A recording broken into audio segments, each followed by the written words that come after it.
Good.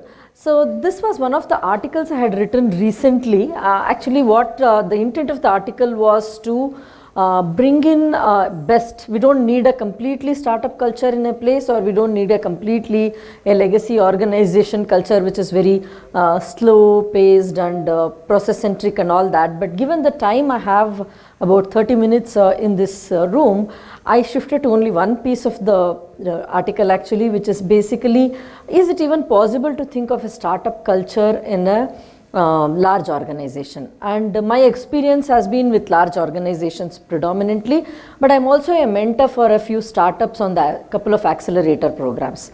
So I do mentor and expert coaching for Mass Challenge and Barclays accelerator program and a few other accelerator programs. So I kind of see both of them on a daily basis, both of them. And otherwise, from a transformation coaching consulting perspective, I have worked with very large organizations like Target Corporation, which is an 80-year-old company, Philips Healthcare, maybe 100 plus, older than the senior citizenship basically, Honeywell, a 120-year-old company.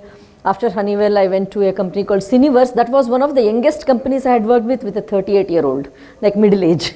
But that was the youngest actually, otherwise for a coaching. And then I'm now with Lowe's, which is again a 72-year-old. It was started in 1947.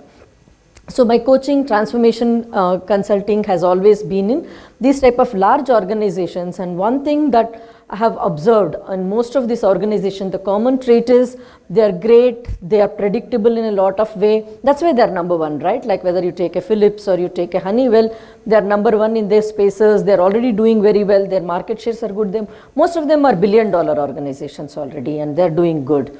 So why is the need to change, and why do we want to even transform? Those are the questions when we enter into an organization. People ask. In fact, one of the Germany officers of Philips Healthcare, they actually booed me away saying, we are already number one in many spaces. What are you coming and telling us? Like, we need to change. Why? We are already like doing very well.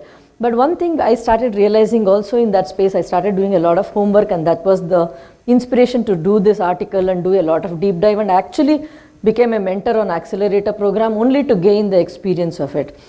And started realizing that these large organizations have no more competitions from their +1 or -1. Their competitions are completely different. When I was working with Philips Healthcare, consumer healthcare, their competition was not a GE, not a Toshiba, or not a Siemens. Their competition was Fitbit, right? So it may sound like really, but yes, they were never able to compete in the space that Fitbit had actually already captured the market in. They wanted to launch a consumer healthcare similar Fitbit kind of equipment that you can tie around your hand and monitor your healthcare, but they were never able to do it as successfully probably, because that was, even I have been doing a bit of coaching even in Siemens and this, and when actually I was also with Cisco for a little time and mostly trainings and little bit of talking to them, I also realized that when actually Cisco came up with their video conferencing equipment, they actually started telling people, and they actually, who were their competitors? Any guess? Who do you think Cisco's competitor was when they actually started those very, very efficient telepresence kind of a video conferencing? Yeah? Zoom? Yeah? Microsoft? No. Actually, airlines companies. Airlines companies were hit a lot when Cisco launched it, because they said you don't need to travel anymore for any of your business discussions. All you need to do is sit in the luxury of your space and speak to anyone you want. It's as good as speaking face to face. And actually airlines companies were started worrying when this equipment was launched actually. It was not. So your competitions are no more from your +1, -1 or +5, -5 in your own industry. I mean, like Target or Lowe's, which are all retail I have been associated with, they never thought that someday Amazon is going to come and do this to us, right? Push us all the way down, that Amazon becomes a Fortune 3 or 4 company, and we will remain at Fortune 35, 40, 45 companies forever. They never imagined that somebody could do a shopping like this. All the thought was, how do I improve my stores? How do I provide air condition in my stores? How do I make the goods look in my stores? How do my racks look like? They continuously focused. They never thought that how am I going to look at the way I am going to sell my products? How am I going to do my business 5 years from now, 10 years from now, 15 years from now. All their like out of the box thinking. That was exactly what was missing. They were only focusing on, I'm here and little more improvement. My racks are looking like this. By next year, my racks should look like this. I have 1,400 stores. Next year, I'll have 1,500 stores.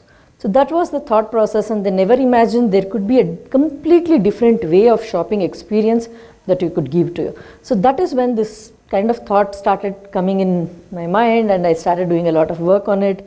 And then I thought like, okay, let me just come and share my ideas, and if you have similar or different or something not really aligning with my thoughts, I'll be happy to learn from you as well, right? Yeah. So what comes to your mind when you think of the word startup? Ping pong tables, free food, sitting on a beanbag in shorts. Other than that, disruption, absolutely. Innovation, continuously probably, yeah. Spend investors' money, take heavy salaries in the first 2 years and be done with it. Yeah, yeah. Regular feedback from the Customers, yeah. I mean, they are not afraid of going to the customers because they have nothing to lose. A Philips or a Honeywell has a big brand to lose if they go do something wrong in the customer place. But whereas somebody just who has come up have nothing much to lose when they have to go and put something on a customer's table and say, it's not working, okay, let me go and ask my developer team to just fix it for you. They are not ashamed to say that, right? So many things. But one thing I have also observed is in large organizations, they have a perception about startups, like, oh yeah, they all come whenever they want, they all come to the office in shorts and they all play ping pong all the way, and whenever they feel like working, they work. So that's the what. And the startup community also has similar ideas about large enterprises. Nobody works. It's almost like working for a government office if you're working in a large company. A lot of people think, which are both wrong. I think they should kind of somewhere speak to each other in some forum and understand what they each other do.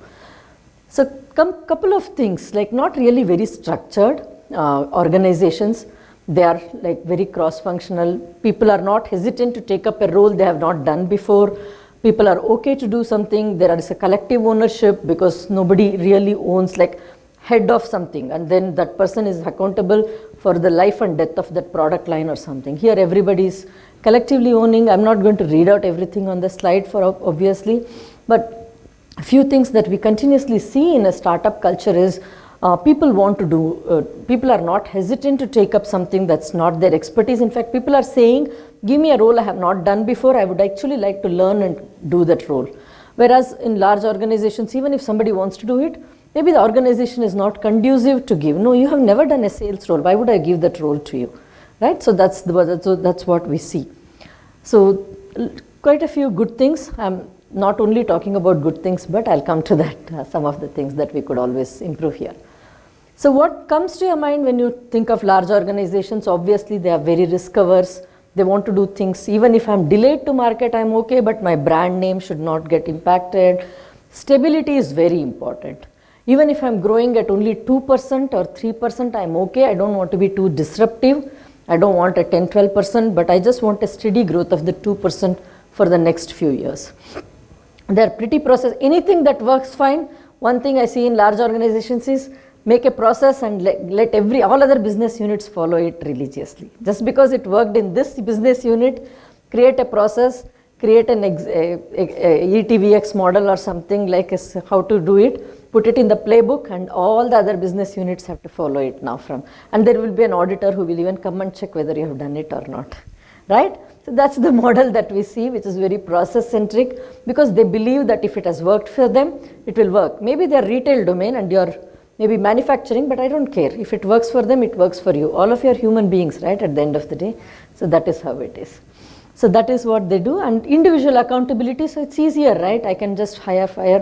One person is victimized, what Lopamudra was talking about, like about victim culture. So you start becoming, you can blame one person and be done. And you think if that person is made to go, then probably your problems are solved with that person going out of you have actually not really solved the problem, but you make that individual accountability a little more painful in large organizations.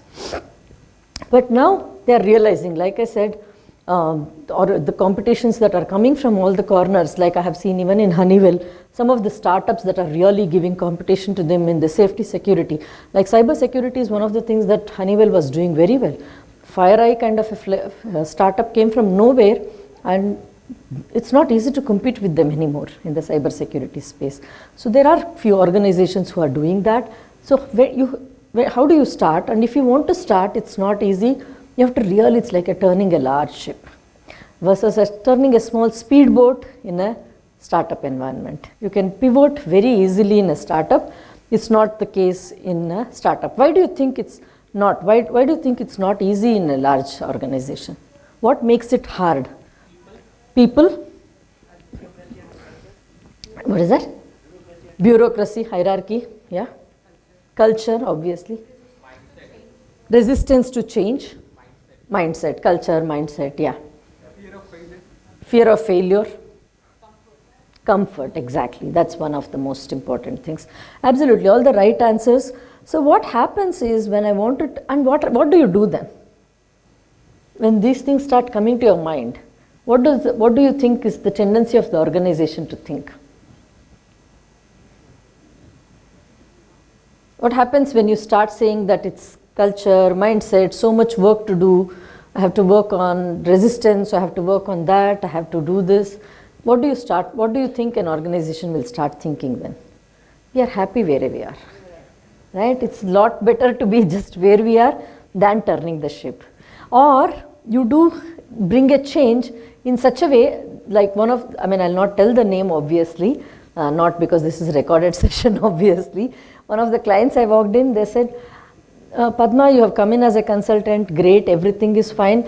I want everything as it is, don't change, don't touch any of this, but I want these results, right?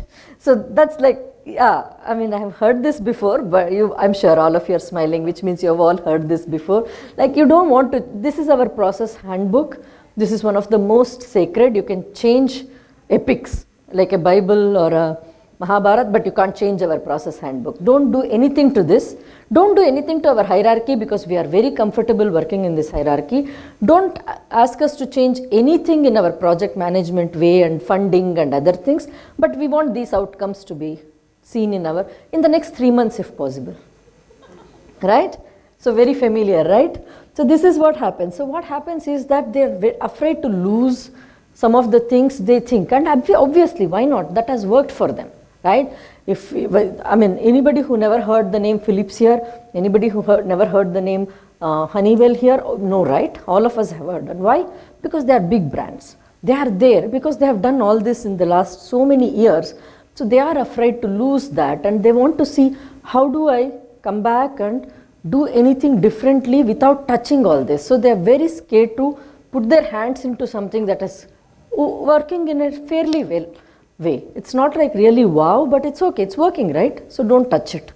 So that is how. So where do they want to start? Where do you think a large organization should start if they want to build a more agile?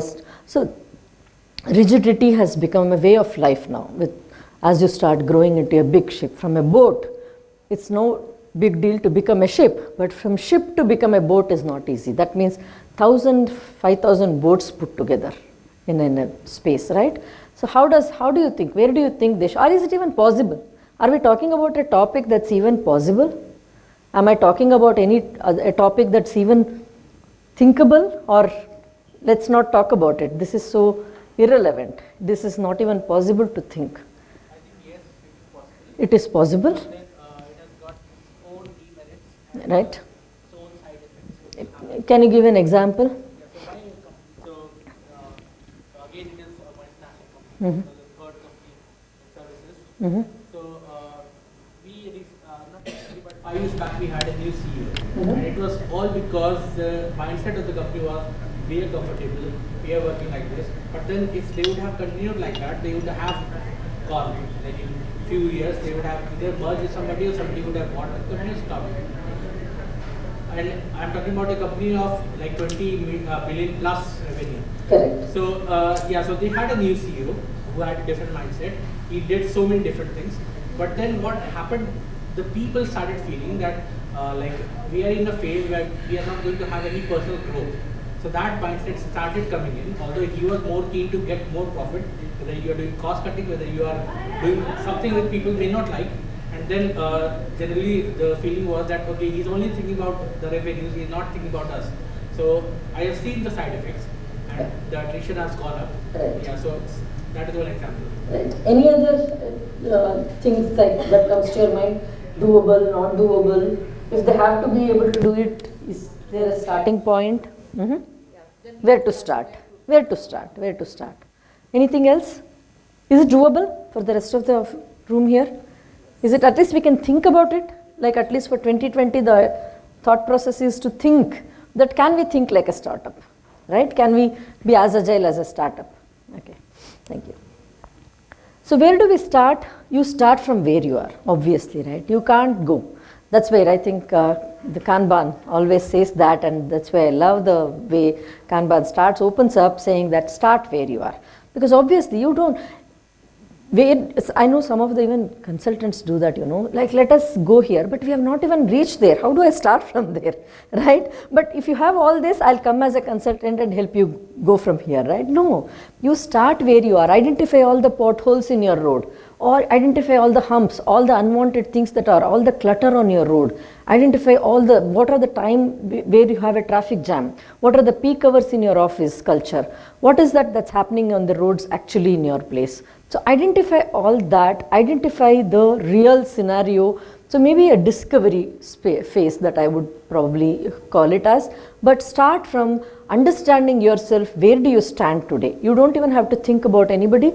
And if it's a very large organization, you could start with a business unit wise. You can start with your product lines, or you can start with your portfolio lines. Maybe you could do, because you can't start at a really enterprise level if they are too huge. So maybe if it's Honeywell, I will start at air conditioning one, and maybe with the safety products, one other line. Start where you are, the journey you start thinking about. Once you have an awareness of where do you start from, then come up with a future state. Where do you want to be? So we are here. Now that it's like Google Map, right? So people ask, is it so important to do this? Like, I mean, a lot of times my companies that I enter into also ask, like, it's very difficult to face the reality, right? So can we skip this assessment, or can we skip this where we are faced? Can we just directly go into your roadmap? It's like switching on your Google Map and saying, not saying where you are now, but giving a location, I want to go there. From where? No, I won't tell you that. I'm too ashamed to tell you where I am now, but I still want you to tell me, when will I reach this destination and which is the best route to take it to that place? It doesn't even happen with a simple Google Map. How will it even happen with a transformation journey? So a lot of people think that it's very difficult to face the reality of where we are, but if you don't, you will really not be able to understand what is your future state you want to be in, and you have to break it into smaller milestones, because it's like a boiling ocean, right? Large organizations, so start doing it. So we have done this in the large organizations as coaching teams, and that's where the experience I'm sharing about. Come with a vision roadmap, come with smaller milestones, celebrate smaller success, and start telling people how to identify yourself with these goals, how to identify yourself with these roles and responsibilities, the newer structures, and then start telling them how are you going to even help them to go there, right? All these things you will have to tell people where they are once, and then get away from business as usual. That is what kills you actually, because I mean, I think there is this book also which is wonderful titled what got you here will not get you there, with the same things that if you are doing, right? So whatever you are doing now will not get you where you want to be if you want different results. If I'm going to put a few ingredients, it will only give that result. If I'm going to put suji, and if I'm going to put hot water and some chilies, I'm only going to get upma at the end of the day. I can't get a jamun with that, right? So it's not possible to get. So you have to change your ingredients. So you have to disrupt what is business as usual now, and look at things like it may be your sacred process handbook. It's okay, dump it. It may be your current metrics, which are actually not giving you any results that you want to see. So how do I know what is the progress? We'll come up with different metrics, give some space, come up with newer way of doing things, newer way of doing. So we were only releasing every 3 months. Now it's not possible to go whenever I'm ready, I'll release. How does it even work? Let us try it in a small piece. Let's see how it works. So disrupt the business as usual and see what changes you need to make. And while you are disrupting, innovate. Otherwise, they don't go hand in hand. You have disrupted what is working and you don't even have a new way of doing things because you have not invested enough in your innovation. Obviously, you are going to go failure. So once you disrupt the business as usual, come up with innovative, newer ways of doing, and maybe as a large organization, you want to just pilot a few things, which is perfectly fine. You don't have to do it for the entire business unit. Take a small program, take a small, 1 or 2, 3 small programs and start doing it with them and then scale it. You don't have to do everything from day one. That's where the transformations in these large organizations takes much longer also, like 3 years, 5 years sometimes, because you don't want to be doing everything at the same time. Focus on people. That's what he was talking about, right? People started feeling left out because I feel that it's all about revenues, it's all about productivity. Where am I in this whole picture? And if I can be replaced, that's what is on your mind, then that's it. So first is definitely focus on people immediately.